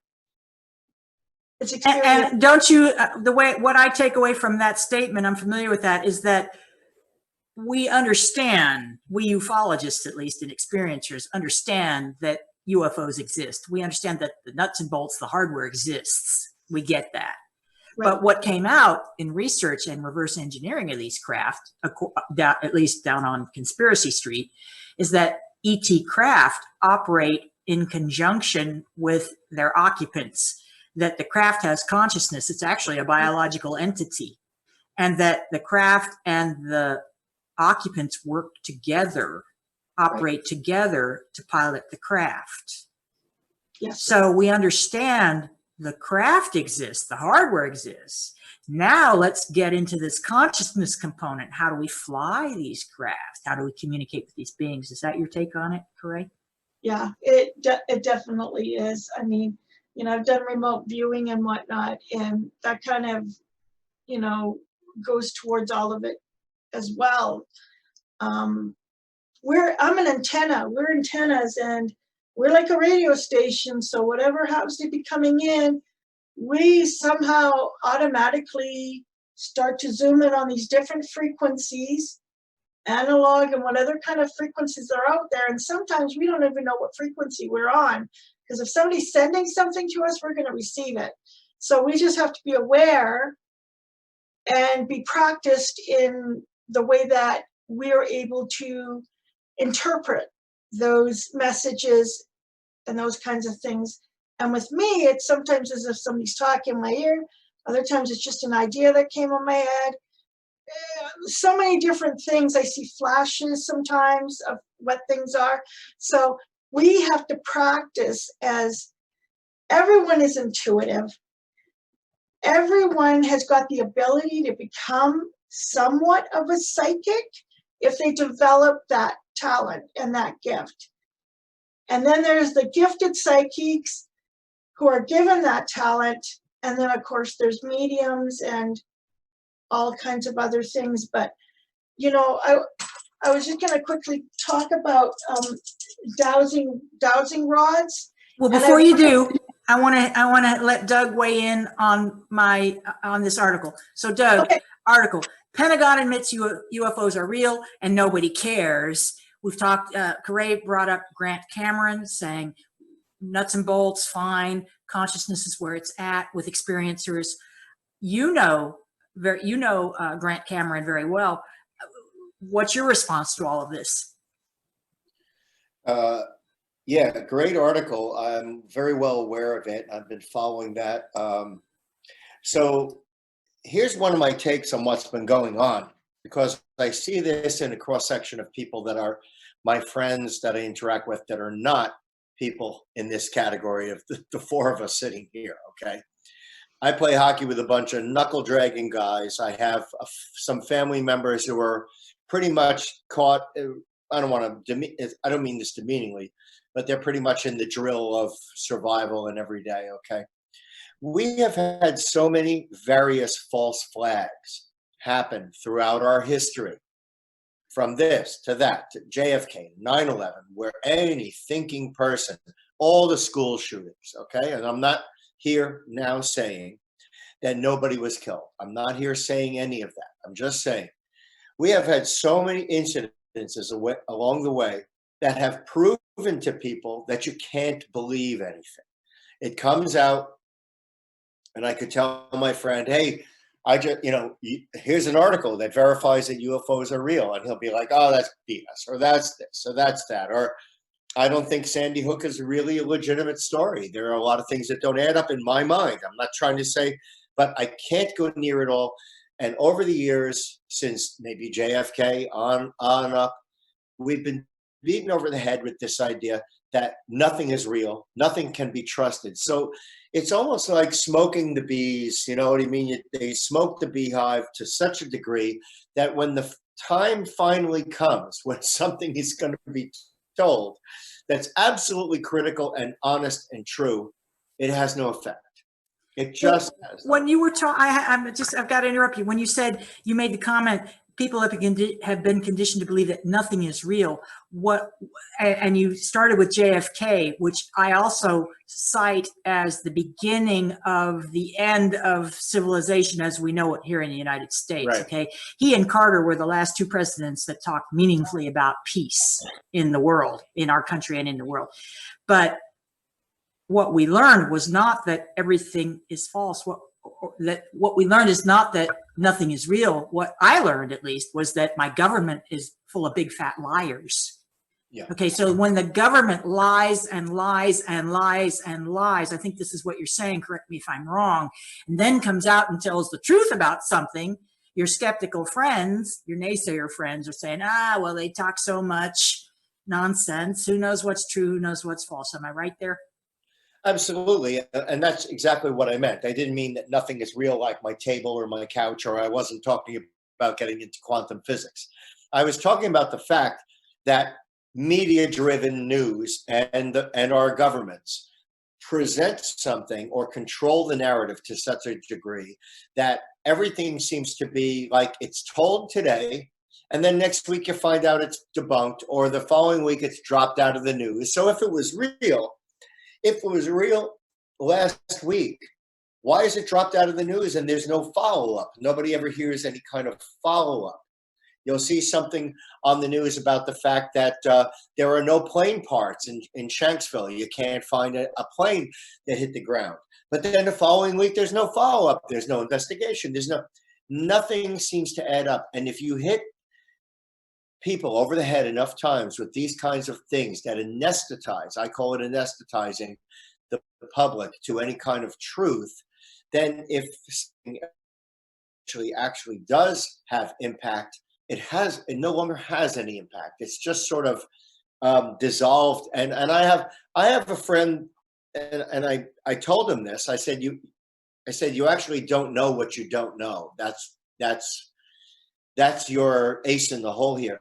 He said, Dougie, if a UFO landed and an alien being came to my door and knocked on my door, he goes, I wouldn't even care. He'd say, hey, have a good night, and walk away. See, he doesn't know that he would care. He's so far removed from the reality of what we've been sold and what we're living for so many years, believing in church religions, believing in things structured a certain way. He's so ingrained in that and so far removed that these seem like flippant, easy answers to just say, oh, I wouldn't be affected by that. You wouldn't be affected by that, really? That you just learned there's life from beyond this planet, and there's a whole new structure and way of thinking, and that everything in your history books is inaccurate, everything in your science books is inaccurate, and that doesn't matter to you? See, this is how they'll answer. So I don't mean to be wandering too far off your article, but you have to, and talking about, does anybody know the name David Adair? Okay, so David. Yeah, Adair, I met David at Contact in the Desert West late May, early June. Go ahead. Okay, so you know David Adair. Well, David Adair was one that totally brought out the idea that the engine, or the thing that he sat on and was asked to help work on after he was shooting off his rockets, and one went near an Area 51 site, from I remember his interview. They directed him to lob it into the dry lake bed that was Groom Lake, apparently. Groom Lake. And then ignored the rocket, which was a perfect launch, and escorted him into a warehouse or a hangar and had him lay eyes on and then hands on this craft. And he said it didn't take him long to realize this thing was living. It was organic and responding to him.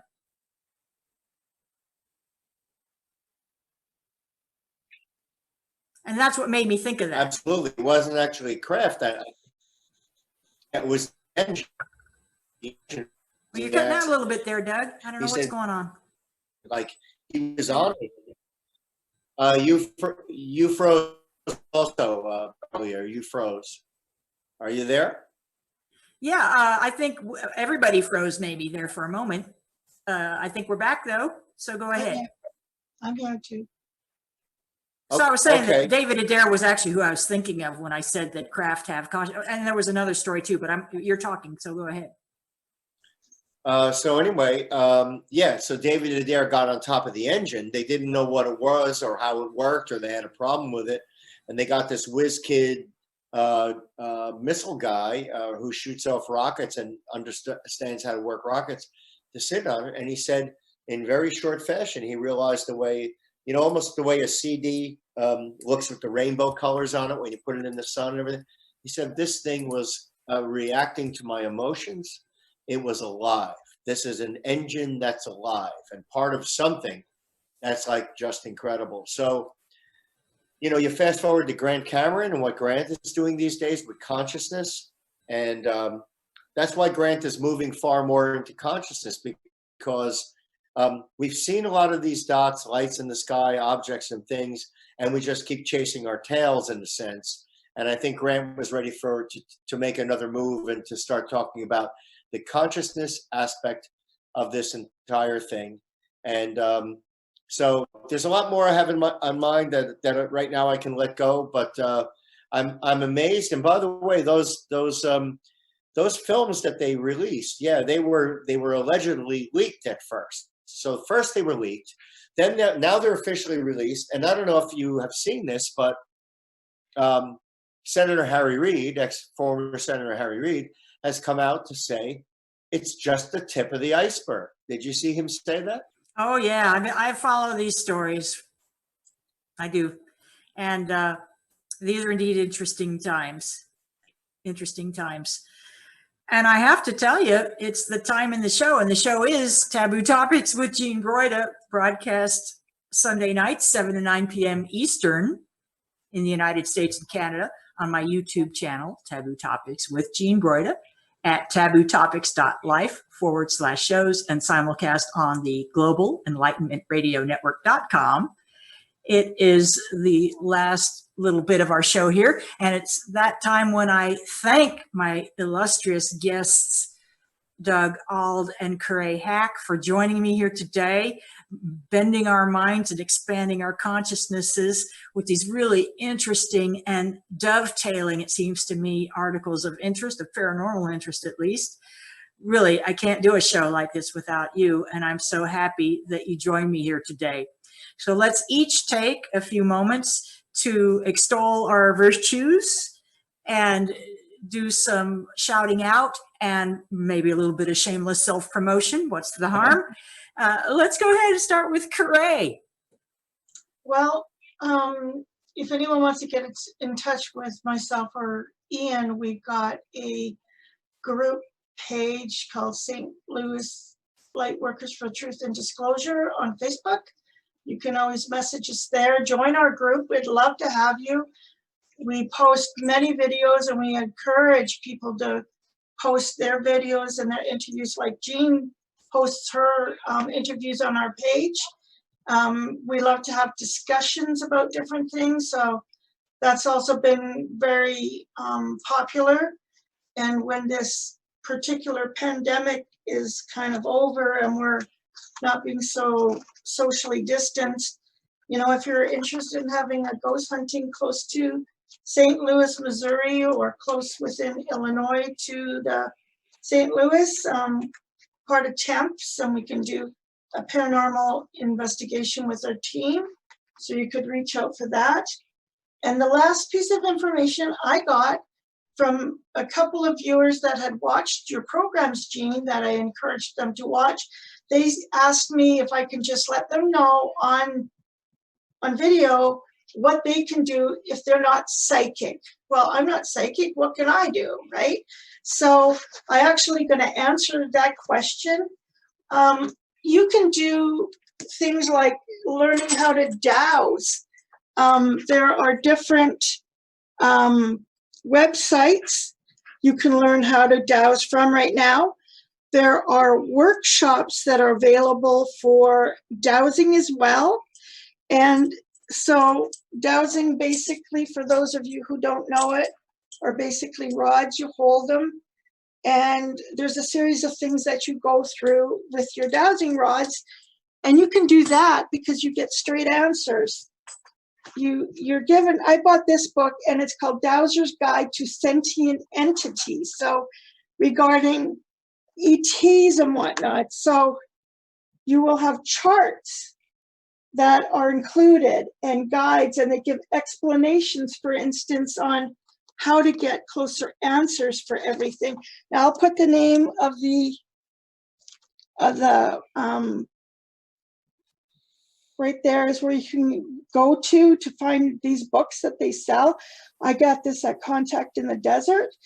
It's a little pricey, but I think it's really worth it. It's around $50. Does it come with the rods? What's that? Does it come with the dowsing rods?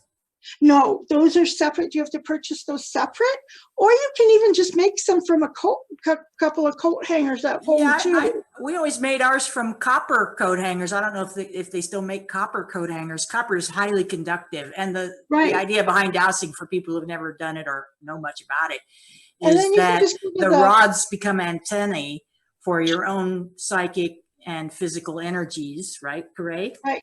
As Corae is demonstrating there. And so, now her rods have handles, so they swivel freely. But if you don't have handles on your rods, if you've cut coat hangers and bent them into an L shape with a short handle, you hold them loosely in your fists and parallel to the ground, and they will swing. They naturally will swing. And go ahead, Corae. So also, you can just go to a plumbing supply and get little copper tubings and just get like a foot. And you can put your coat hangers in that too. So there's a lot of ways to make these yourself.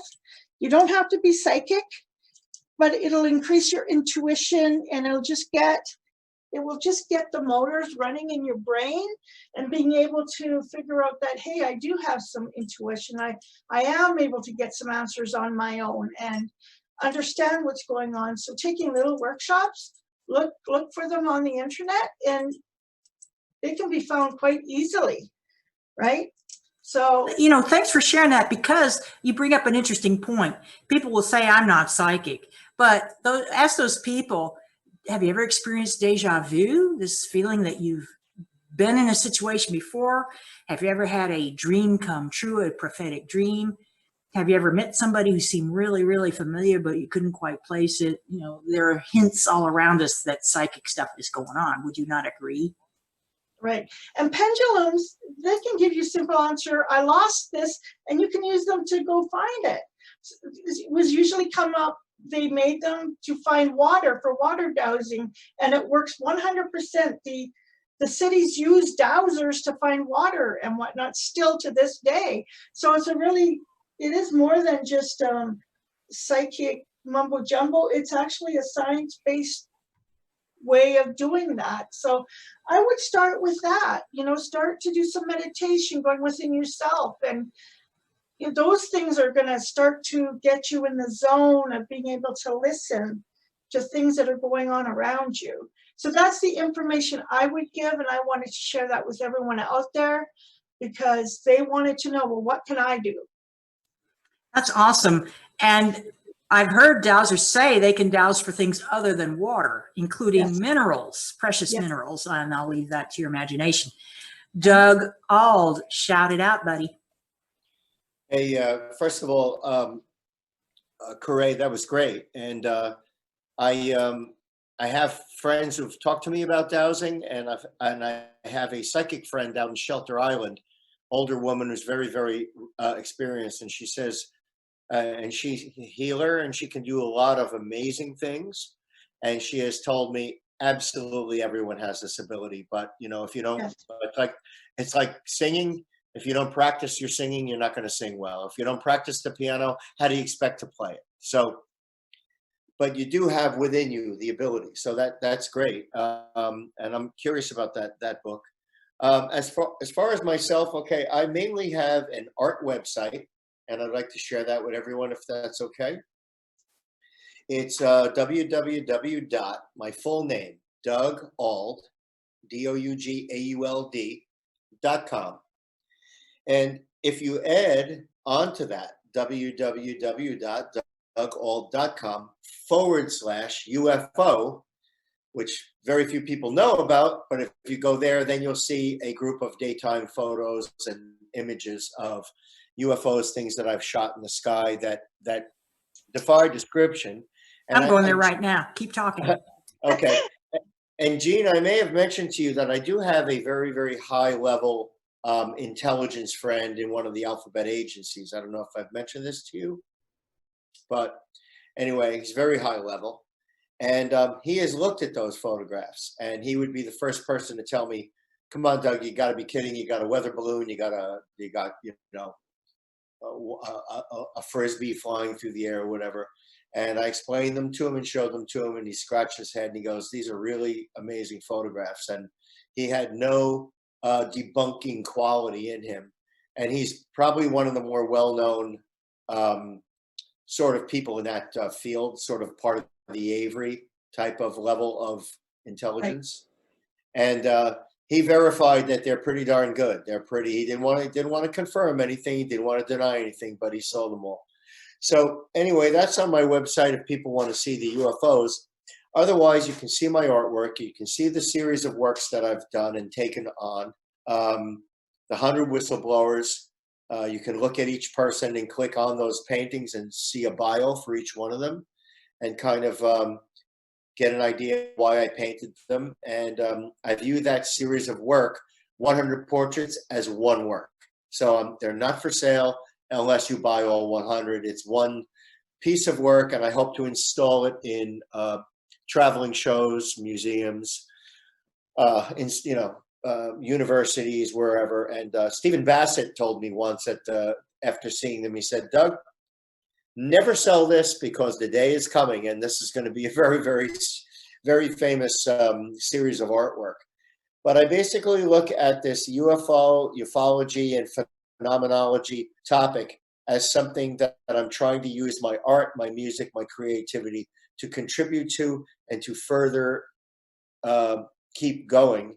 I feel my mission is that. I feel my job in the ufology world is to interpret it to the average everyday person, not demeaning them, just saying maybe you haven't seen this, to help wake them up to something through culture, music, and art. So that's what I'm trying to do, and that's what my website is dedicated to. And my new musical, my stage musical, that is in final stages of completion. I have 15 songs for it. I probably need about 20. And Broadway shut down, so I have to pitch it soon to other avenues. This would be an amazing show to ever get on the stage, because if you wanted to understand a little bit about what it's like E.T. meets the Wizard of Oz. And it brings to people the story without hitting them over the head, without being overly preachy, without being overly scientific. It's clean. There's no foul language or no curse words in the entire show. It's for a young adult audience up to any age. And it's my way of working to try to bring this disclosure of this amazing topic to a broader audience.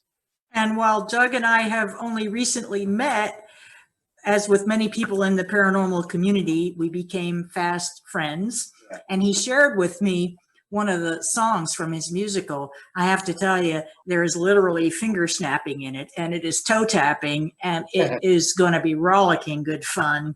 Yeah. I'm so glad that you're using your creativity in a somewhat whimsical way, whimsical, but there's a serious undercurrent.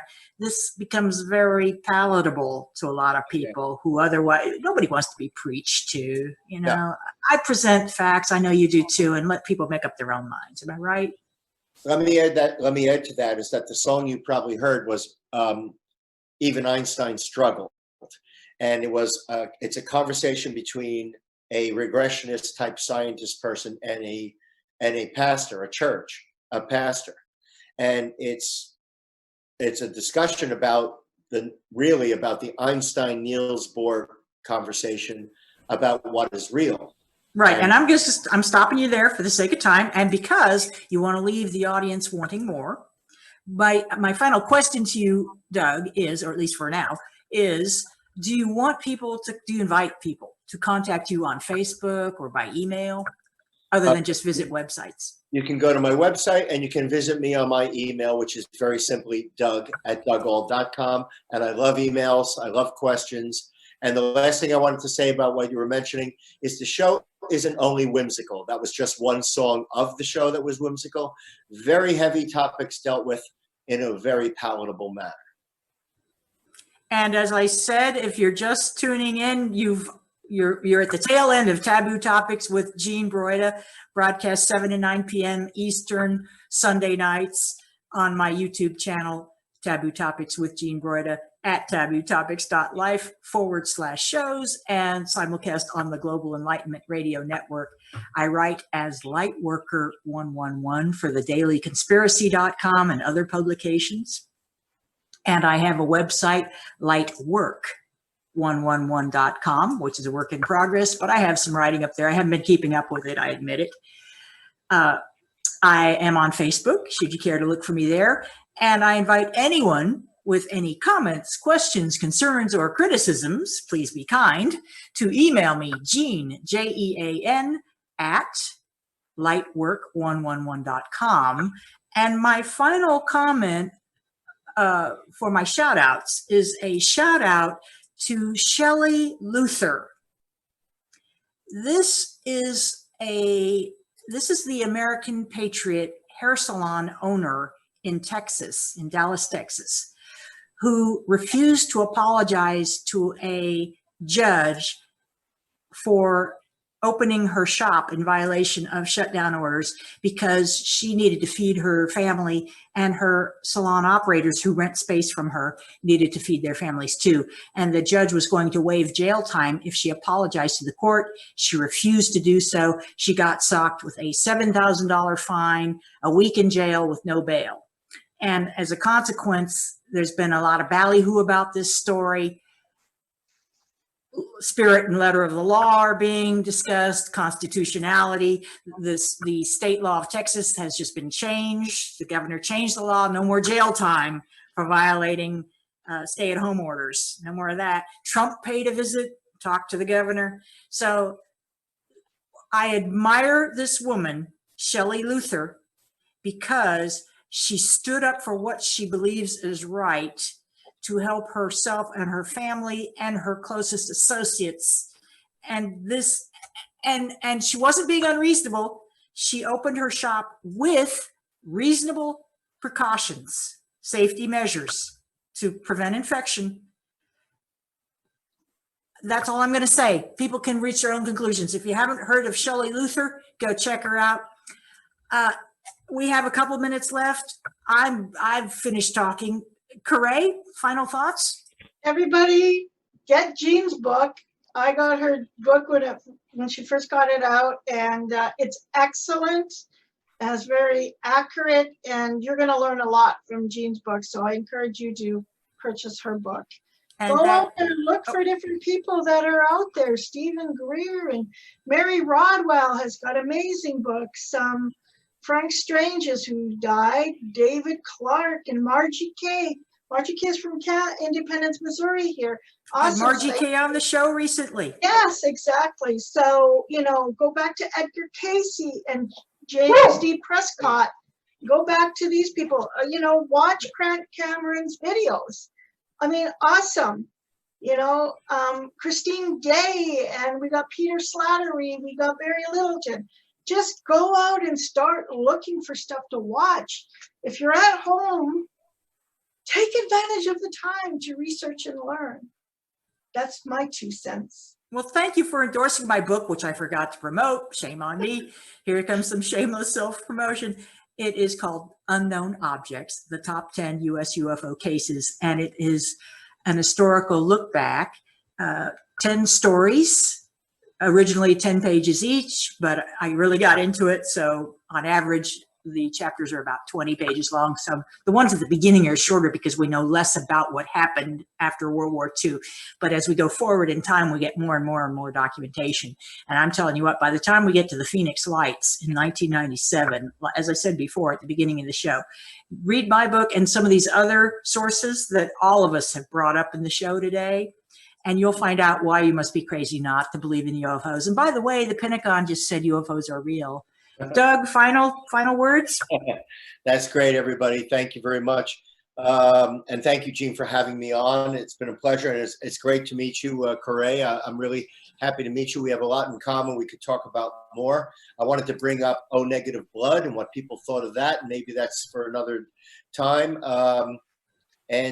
Just wanted to, just basically wanted to say that we're living in a paradigm shift sort of time. All this stuff is coming at us really, really fast, and trust our instincts. We have good intuitions. We've got to trust our instincts. We've got to hold on. We've got to find a way to spread the word without alienating people, especially politically, because I think we're in trouble if we don't. It's just my own opinion. I think we're in trouble if we don't see what's going on here and remain with the present president, because I see him as the only hope. This is my own opinion, based on what I know about on the other side, touching on the deep state, the warring side of things, the pedo issues going on. It's all very deep, all very concerning, and we got to kind of stay vigilant and stay awake. So I guess that's really all I wanted to say. I'm going to continue to do what I do. And also a book I'd like to mention to everybody is by Nancy Tremaine. Nancy's a good friend of mine. Nancy is an amazing person. And I was speaking to her today, and she has two books out. And her books by Nancy Tremaine should definitely be looked at. I'm trying to think of the name of it, but for a second, it's slipping me. There's two of them. And all you got to do is Google Nancy Tremaine and look at her books. Preordained is one of them. I know that. And the first one escapes me at the moment. But anyway, that's it. That's all I really wanted to say. And we probably could talk for hours, but everything is great. Well, we could talk for hours. I just know it. And you just introduced a whole slew of new topics. So I'm going to have you back, Doug. And I just want to thank from the bottom of my heart, very sincerely and genuinely, my two superior guest panelists on today's show. This is the May 10th, 2020 edition. Thank you, Corae Hack. Thank you, Doug Auld, for joining me here. And that's our take on it. Thank you, everyone, for listening in to Taboo Topics with Gene Broida on my Taboo Topics YouTube channel at tabootopics.life/shows and at globalenlightenmentradionetwork.com. See you next week. Over and out.